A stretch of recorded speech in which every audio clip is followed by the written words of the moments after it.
नमस्कार, मैं रवीश कुमार।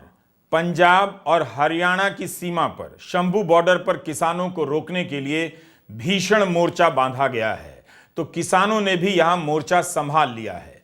ड्रोन के इस्तेमाल से किसानों पर आंसू गैस के गोले गिराए जा रहे हैं, तो किसानों ने भी ड्रोन को फंसाने के लिए, रोकने के लिए पतंगों का इस्तेमाल शुरू कर दिया है। पतंग से ड्रोन को घेरना शुरू किया है। सरकार और किसान में यही फर्क है। सरकार टेक्नोलॉजी के सहारे अपना तरीका बदलती है, किसान अपने दिमाग और हुनर के दम पर मुकाबला करते हैं। यह वीडियो शंभू बॉर्डर का है। आप देख सकते हैं कि किसानों ने पतंग की डोरी से ड्रोन का काट निकालने की कोशिश की है। हरियाणा की तरफ से आने वाले ड्रोन ने पहले दिन किसानों पर खूब आंसू गैस के गोले बरसाए, लेकिन पंजाब की तरफ से किसानों ने जल्दी ही उपाय निकाल लिया और अब आंसू गैस के धुओं के बीच उनकी पतंगे ड्रोन को फंसाने के लिए खोज रही हैं। किसानों के इस आइडिया ने आज ड्रोन चलाने वालों को उलझन में डाला होगा। पतंगों से किसानों को कितनी कामयाबी मिली है, इसकी आधिकारिक सूचना हमारे पास नहीं है। इसके बाद भी खबरें मिलती रहीं कि आंसू गैस के गोले दागे जाते रहे। यही नहीं, इस ट्रैक्टर पर पानी का टैंक लगाया गया है। जैसे ही आंसू गैस के आने का अंदाजा लगता है, छोड़े जाते हैं, ट्रैक्टर टैंकर लेकर चल पड़ता है, पानी का छिड़काव करता है, पानी की बौछारों से आंसू गैस के गोले को बुझाने का प्रयास करता है। किसानों ने चश्मे पहन लिए हैं और आंसू गैस का असर कम करने के लिए इनो और नमक का भी सेवन किया जा रहा है। बड़ी संख्या में गीली बोरियां लाई गई हैं। इस तरह से आंसू गैस के असर को कम करने और रोकने के लिए किसानों ने अपने हुनर के दम पर सबको चौंका दिया। इस रचनात्मकता पर पुलिस भी मुस्कुरा रही होगी। पुलिस ने भी नहीं सोचा होगा कि जिस ड्रोन से वे किसानों पर हमले कर रहे हैं, किसानों के पास उसे रोकने का बेहद सस्ता और कारगर उपाय निकल आएगा। हम आज के वीडियो में बात करेंगे कि किस तरह से किसानों के खिलाफ पहली बार ड्रोन का इस्तेमाल हो रहा है, रबर की गोलियों का इस्तेमाल हुआ है। मीडिया में कई जगह रिपोर्ट में इस बात पर हैरानी जताई जा रही है कि पुलिस के पास ड्रोन कब से आया। इस सवाल को लेकर इंडियन एक्सप्रेस, द हिंदू की रिपोर्ट में काफी कुछ जानकारी मिलती है। इंडियन एक्सप्रेस में वरिंदर भाटिया और द हिंदू में विजेता सिंह ने रिपोर्ट फाइल की है। वे बता रहे हैं कि यह पहली बार हुआ है कि देश में कोई सरकार नागरिकों के प्रदर्शन पर ड्रोन से अश्रु गैस के गोले गिरा रही है। शंभू बॉर्डर पर अर्धसैनिक बलों की टीयर स्मोक यूनिट ने इन ड्रोनों से कई गोले किसानों के ऊपर गिराए हैं। इन ड्रोनों का निर्माण drone imaging and information service of Haryana limited दृश्य ने किया है। इनका उपयोग पाकिस्तान बांग्लादेश के अंतर्राष्ट्रीय बॉर्डर पर सुरक्षा के लिए, इंफ्रास्ट्रक्चर के प्रोजेक्ट के सर्वे के लिए, फसलों की निगरानी के लिए किया जाता है। अब पहली बार किसानों को दिल्ली में घुसने से रोकने के लिए किया जा रहा है। इन ड्रोनों को बीएसएफ की एक बैठक में पहली बार सामने रखा गया। उसी में बताया गया कि कानून व्यवस्था को काबू करने में ये मदद कर सकते हैं। विजेता सिंह लिखती हैं कि अभी तक किसी राज्य की पुलिस को इन्हें नहीं दिया गया है। अधिकारियों ने बताया है कि मुमकिन है कि हरियाणा ने किसी निजी विक्रेता से स्मोक लॉन्चर हासिल कर लिया हो।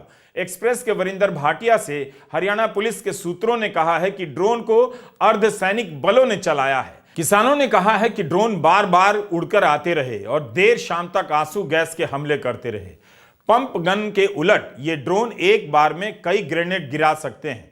लॉन्च को रिमोट से कंट्रोल किया जा सकता है। शंभू बॉर्डर पर अर्धसैनिक बल पहली पंक्ति में है। उसके बाद हरियाणा पुलिस की तैनाती है, ताकि अगर किसान पहली पंक्ति पार कर भी गए तो पुलिस उन्हें रोक सके। पत्रकार विजेता सिंह ने यह सवाल उठाया है कि अभी तक किसी भी राज्य की पुलिस को ड्रोन नहीं दिया गया है, तो क्या हरियाणा की तरफ से ड्रोन का इस्तेमाल आधिकारिक है या नहीं है? ड्रोन के जरिए किसानों को, किसान नेताओं को या उनके ट्रैक्टर ट्रॉली को खास तरीके से टारगेट किया जा सकता है। 13 फरवरी को शंभू बॉर्डर पर 100 से अधिक किसानों के घायल होने का दावा किया जा रहा है। पुलिस ने भी कहा है कि उसके भी 2 दर्जन से अधिक जवान और अधिकारी घायल हुए हैं। किसान नेताओं का कहना है कि 13 फरवरी को गोलियां चली हैं और एक्सपायर हो चुके आंसू गैस के गोले दागे गए हैं। यह भी आरोप लगाया गया है कि बड़ी संख्या में किसानों को हरियाणा से उठाया गया है। जिस तरह से आपने देखा है कि जिस तरह से केंद्र की सरकार हमारे ऊपर जबर कर रही है, ये बुलेट SLR की बुलेट चलाई गई हमारे ऊपर, इस तरह से हंजू गैस जो हमारे ऊपर नहीं चलाना चाहिए। ये प्लास्टिक की गोलियां उन्होंने इस्तेमाल की और ये रबड़ की गोलियां, ये हमारे ऊपर हो रहा। 13 फरवरी को बीजेपी पूरे दिन अपने ट्विटर हैंडल से किसानों को लेकर मोदी सरकार की योजनाओं के दावे का पोस्टर ट्वीट करती रही। मतलब जिस दिन किसान कह रहे हैं एमएसपी नहीं मिलती है, इसकी गारंटी दीजिए, उसी दिन बीजेपी पोस्टर जारी करती है कि यूपीए से ज्यादा एमएसपी दी है। 13 फरवरी को किसानों पर ड्रोन उड़ाकर आंसू गैस के गोले छोड़े जा रहे हैं। चारों तरफ जब ड्रोन के इस्तेमाल की खबर फैलने लगी तो बीजेपी की तरफ से एक पोस्टर जारी किया जाता है और बीजेपी के इस पोस्टर पर लिखा है, किसान ड्रोन, नया मेल परंपरा और तकनीक का। किसान ड्रोनों ने बदला खेती का तरीका। जिस समय किसानों पर ड्रोन से आंसू गैस के गोले गिर रहे हों, उसी समय बीजेपी का यह पोस्टर किसान ड्रोन की खुशखबरी सुना रहा था कि किसान ड्रोन ने खेती का तरीका बदल दिया है। क्या आपको नहीं दिखा कि किसान ड्रोन के मुकाबले एक और ड्रोन है जिसने बता दिया है कि किसानों के प्रति सरकार का नजरिया अब कितना बदल गया है? तो आपने देखा कि एक तरफ किसानों पर ड्रोन से आंसू गैस के गोले गिराए जा रहे हैं, तो दूसरी तरफ बीजेपी किसान ड्रोन का पोस्टर जारी करती है। इससे किसानों की तरक्की हो रही है, बता रही है। संयुक्त किसान मोर्चा इस बार इस आंदोलन के साथ नहीं है, मगर उनका बयान आया है कि शंभू बॉर्डर पर किसानों का जिस तरह से दमन हो रहा है उसकी निंदा करते हैं। संयुक्त किसान मोर्चा ने कहा है कि किसान आंदोलन एकजुट होकर लोकतांत्रिक अधिकारों पर किसी भी हमले का प्रतिरोध करेगा। अपने बयान में संयुक्त किसान मोर्चा ने किसान संगठनों को रोकने के लिए राज्य शक्ति के अति प्रयोग और लाठीचार्ज, रबर बुलेट, आंसू गैस के गोले और सामूहिक गिरफ्तारी का सहारा लेने के लिए मोदी सरकार का कड़ा विरोध और निंदा की है। कहा है कि यह आश्चर्य की बात है कि प्रशासन द्वारा किसानों के ऊपर आंसू गैस के गोले गिराने के लिए ड्रोन का इस्तेमाल किया गया। एसकेएम ने मोदी सरकार को चेतावनी दी है कि अपने वाजिब मांगों को लेकर सड़क पर उतरने को मजबूर लोगों के साथ सरकार या देश के दुश्मन जैसा व्यवहार न करें। संयुक्त किसान मोर्चा ने 16 फरवरी को अपने पाले के तमाम संगठनों के साथ पूरे भारत में विरोध प्रदर्शन करने का आह्वान किया है।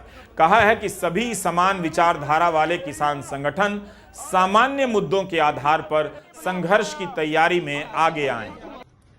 हमारा सरकार से कहना है कि सरकार संयम बरते, इस तरह से किसानों के ऊपर ज्यादती ना करे। ये कोई विदेशी किसान नहीं है, कोई ये सीमा का बॉर्डर नहीं है जहां पे इस तरह का व्यवहार किसानों से किया जा रहा है। तो हमारा सरकार से कहना है कि सरकार संयम बरते और सरकार इस तरह से ना उकसाए कि फिर कोई अगला कोई कदम ऐसा हो जो फिर सरकार को संभालना मुश्किल हो जाए। और ये जो मैटर है ये बातचीत से सुलझाना चाहिए, क्योंकि जो मांगे हैं वो मांगे पूरे देश के किसानों की हैं और सही हैं। कोई मांगे गलत नहीं है, कोई वो ऐसा नहीं मांग रहे कि जिससे कोई देश उजड़ रहा हो या कोई अपने स्वार्थ में मांग रहे हो। किसानों की मांगे हैं, किसानों की मांगों के ऊपर सरकार को सौहार्दपूर्ण व्यवहार से बातचीत करके बातचीत के माध्यम से निपटाना चाहिए और ये मांगे माननी चाहिए, सारी सही हैं। और इस तरह से व्यवहार जैसे कोई विदेशी हो, जैसे कोई हम सीमा पे खड़े हों, इस तरफ फोर्स खड़ी है, दूसरी तरफ किसान खड़ी है, गोले पे गोले दाग रहे हैं, ये व्यवहार जो है ये बिल्कुल गलत है और हम जो है वो किसानों के साथ में है। तो सरकार इस तरह का व्यवहार ना करे और सही तरीके से बात करे, सही तरीके से निपटाए, सही तरीके से मांगे माने। जो पीछे भी सरकार ने वादे किए थे उनसे ही मुकरी है, जो बिल्कुल गलत है और हम पूरी तरह से देश के किसानों के साथ में हैं। शंभू बॉर्डर पर क्या चल रहा है, खन्नौरी नाका पर क्या हुआ, इसे लेकर खबरें कम आने लगी हैं। इंटरनेट इस तरह से बंद किया गया है कि बहुत मुश्किल से वीडियो आ पा रहे हैं। सामान्य कॉल करना भी मुश्किल होता जा रहा है।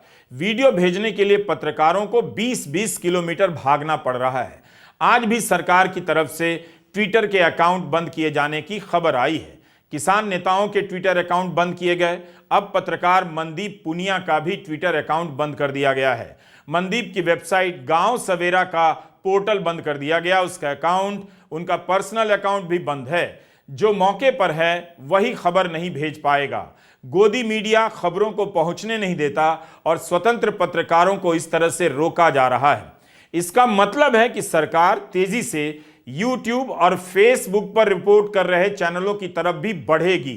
कई नए पत्रकार जान जोखिम में डालकर शंभू बॉर्डर पर मौजूद हैं और रिपोर्टिंग कर रहे हैं। अकाउंट और पोर्टल बंद करना केवल अभिव्यक्ति पर हमला नहीं है, पत्रकार की आजीविका पर भी हमला है। सोचिए यह कितनी गलत बात है। किसी का YouTube बंद होगा, किसी का पोर्टल बंद होगा, उसकी आजीविका बंद होगी, उसे भूखा रखा जा रहा है ताकि आपको भी सूचनाओं को लेकर भूखा रखा जा सके। अगर इस तरह से पत्रकारों को रोकने की कोशिश होगी तब खबरों के आने की बची खुची उम्मीदें भी समाप्त हो जाएंगी। क्या इस देश में गोदी मीडिया ही बचा रह जाएगा? अब मीडिया भी इस पर चुप रह जाता है। रिपोर्ट करने वाले पत्रकारों के अकाउंट बंद किए जा रहे हैं तो उसी ट्विटर पर किसानों को खालिस्तानी बताने का जबरदस्त अभियान चलाया जा रहा है। इस तरह के ट्वीट्स में लिखा जा रहा है कि खालिस्तानियों के जत्थे दिल्ली की ओर आ रहे हैं। इन एंटी नेशनल तत्वों के खिलाफ सरकार को सख्त कदम उठाने चाहिए। खालिस्तानियों को किसी का कोई समर्थन नहीं मिलना चाहिए। किसानों की तैयारी के वीडियो ट्वीट करके लिखा जा रहा है कि इसके लिए कौन पैसे दे रहा है। साफ है कि खालिस्तानी काम कर रहे हैं, ना कि किसान। आंदोलन के पाकिस्तान फंडिंग की बात भी की जा रही है। बेबुनियाद दावे किए जा रहे हैं कि यह आंदोलन कांग्रेस और आम आदमी पार्टी द्वारा आयोजित है, जबकि किसान खुद कह रहे हैं कि वो किसी के साथ नहीं। इसी तरह संसद हमले के आरोपियों को विपक्ष और कांग्रेस से जोड़ा जाने लगा। अभी तक इसकी जांच कहां पहुंची है, कुछ जानकारी नहीं। नवंबर 2020 में जब किसान दिल्ली आए तब भी यही सिलसिला चला, इस बार भी जारी है। पता चल रहा है कि सरकार की नजर में किसानों की क्या हैसियत रह गई है और जनता के एक वर्ग में भी किसानों के प्रति लोगों का नजरिया खराब किया जा चुका है। जिस तरह से हमारी परसेप्शन बनाई जा रही है मीडिया में, खालिस्तान का अटैक लगाया जा रहा है, प्रो लेफ्ट बोला जा रहा है, प्रो कांग्रेस बोला जा रहा है और प्रो पंजाब सरकार बोला जा रहा है, ये उत्साहित कर रहे हैं। ऐसी कोई बात नहीं। हम तो ये कहते हैं कि जो देश में नीतियां लागू हैं कांग्रेस लेके आने वाली है। और सीपीआई सीपीएम का राज पश्चिमी बंगाल में 35 साल रहा, उनका और अन्य राज्यों का हमको अधिक फर्क नहीं समझते हैं। तो हम सब सरकारों की आलोचना करते हैं, आम आदमी भगवंत मान सरकार की भी वैसी आलोचना करते हैं। हमसे किसी का कोई लेना देना नहीं। हम देश के किसान हैं, खेत मजदूर हैं और अपनी मांगों के लिए संघर्ष करते हैं। इस तरह से किसानों का दिल्ली पहुंचना अब मुमकिन नजर नहीं आता है। बातचीत के सफल होने के आसार भी नजर नहीं आते। 15 फरवरी को भारतीय किसान यूनियन उग्राह ने पंजाब में रेल रोको का आह्वान किया है और उसके अगले दिन संयुक्त किसान मोर्चा और तमाम मजदूर संगठन भी एक नए तरह का आंदोलन करेंगे। उस आंदोलन का स्वरूप क्या होगा, इसका अंदाजा अभी नहीं है। सरकार ने किसानों से बात करना बंद नहीं किया है और इतना सब होने के बाद भी किसान सरकार से बात कर रहे हैं। इस बीच कुरुक्षेत्र के पास शाहाबाद में कीले गाड़ी जा रही हैं। ये कीले नहीं हैं बल्कि सरिया की नोक हैं। जिन मजदूरों के हक की बात किसान और मजदूर कर रहे हैं, उन्हीं मजदूरों से सड़कों पर कीलें और तारें बिछवाई जा रही हैं।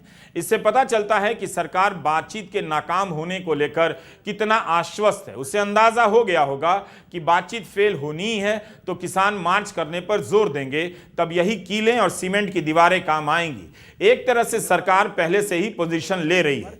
अगर आंदोलन शुरू होने के पहले बातचीत शुरू हो गई तब सरकार को एमएसपी के ऊपर कुछ ठोस प्रस्ताव देने चाहिए थे। किसान आंदोलन को रोकने के नाम पर भारत में बैरिकेड का तरीका पूरी तरह बदल गया है। बैरिकेड लगाने का अपना एक इतिहास है। यह कब और कहां से शुरू हुआ, पहली बार टाइप के सवालों का दावा हम नहीं करते, मगर 1830 के दशक में यूरोप के कई देशों में बैरिकेडिंग काफी फैल गई थी। तब पुलिस और सेना बैरिकेड नहीं लगाती थी जिस तरह से आज के समय में पुलिस सड़कों को खोदकर, कीले गाड़कर और सीमेंट की दीवारें खड़ी कर बैरिकेड लगा रही है। यही तो फर्क आया है। मगर 1830 के यूरोप में जनता बैरिकेड लगाया करती थी ताकि पुलिस और राजशाही की सेना उसके मोहल्लों में घुस ना आए। वह बैरिकेड के सहारे आगे बढ़ा करती थी और राजशाही को चुनौती देती थी। बैरिकेड लगाने के लिए लोग अपने घर की टूटी कुर्सियां, पलंग, दरवाजे ले आया करते थे। उसके पीछे हथियार लेकर पुलिस और सेना का मुकाबला करते थे। तब लोग बैरिकेड के उस पार हमला करने के लिए तैयार पुलिस और सेना से आह्वान करते थे कि तुम उस तरफ क्यों हो, तुम्हारी जगह तो हम जनता के बीच हैं।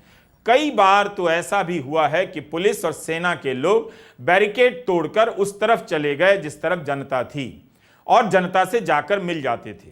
कई जगहों पर इस कारण क्रांति सफल हुई। 1830 के दशक में Portugal, Belgium, France, Spain, Germany, Italy में क्रांति हुई, कहीं कहीं असफल भी हुई। विक्टर हुगो का एक मशहूर उपन्यास ले मिज़रेबल है, इस पर फिल्म भी बनी है। यूट्यूब पर आप इस फिल्म को देख सकते हैं। इस फिल्म में आपको दिखेगा कि जनता कैसे बैरिकेड लगाती है। भारत की वामपंथी राजनीति में एक प्रचलित नारा है, प्रतिवाद प्रतिरोध के लिए कॉमरेड, खड़ा करो बैरिकेड। यानी बैरिकेड का मतलब यही है कि जनता और कॉमरेड बैरिकेड खड़ी करेंगे, पुलिस और सेना नहीं। अब बैरिकेड का मतलब बदल गया है, बैरिकेड पुलिस लगाती है। इसकी रणनीति और इसमें इस्तेमाल होने वाली चीजें भी बदल गईं। किसानों को रोकने के लिए सरकार ने बैरिकेडिंग के सारे मानक बदल दिए। रास्तों को खोद दिया गया, कीलें गाड़ दी गईं, कटीली तारें लगा दी गईं, दीवारें खड़ी कर दी गईं। 2020 में ही जब किसान दिल्ली आए तब साफ हो गया कि यहां से किसान और सरकार के संबंध बदल जाते हैं। किसानों को अन्नदाता तो कहा जाएगा, मगर तभी तक जब तक वे चुप रहेंगे और सब कुछ सहते रहेंगे। जैसे ही बोलेंगे ट्विटर पर उन्हें खालिस्तानी कहा जाने लगेगा। मोदी सरकार के 10 साल के दौर में किसान ही हैं जो लगातार अपनी मांगों को लेकर सड़कों पर उतरते रहे हैं। 2017 में दिल्ली में तमिलनाडु के किसानों ने लगातार प्रदर्शन किया, सड़क पर अनाज रख दिया, वहीं भोजन किया, नंगे बदन हो गए। 107 दिनों तक दिल्ली में उन्होंने प्रदर्शन किया था। 2018 में महाराष्ट्र में हजारों किसानों ने लॉन्ग मार्च किया, मुंबई तक आए। 2018 में देश भर के किसान दिल्ली में जमा हुए। 2020-21 में दिल्ली की सीमाओं पर किसान 1 साल तक बैठे रहे। मार्च 2023 में किसानों ने महाराष्ट्र में फिर से लॉन्ग मार्च किया, मगर बीच से ही वापस हो गए।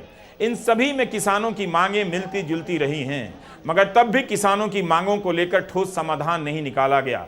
दरअसल अब वोट का इंतजाम हो चुका है। भारत की राजनीति में इस तरह के आर्थिक मुद्दों की मौत हो चुकी है। एक ही मुद्दा बचा है, धर्म। इसके आगे अब जनता होना भी मुद्दा नहीं रहा।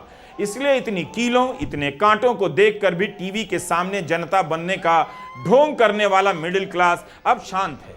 हाउसिंग सोसाइटी की आंटियों और अंकिलों को अब कुछ भी इसमें गलत नहीं लगता। वो अब गलत बोलने की रस्म अदायगी भी नहीं करना चाहते। किसानों की जरूरत नहीं, उनके पुराने नेताओं के सम्मान से काम चल जाएगा। खेती का संकट अभी जारी रहेगा, बस अब किसानों के बीच से खबरें पहुंचाने का काम मुश्किल हो जाएगा। धर्म की राजनीति में सहयोग किसानों का भी रहा है। जब भी राजनीति में धर्म आता है, इसको लिखिए, पर्स में रखिए, जब भी राजनीति में धर्म आता है, राजनीति खत्म हो जाती है, कबाड़ हो जाती है, लोकतंत्र का सत्यानाश हो जाता है और सजा सभी को बराबर मिलती है। जो उसमें शामिल हैं उनको भी और जो शामिल नहीं हैं उनको भी। नमस्कार, मैं रवीश कुमार।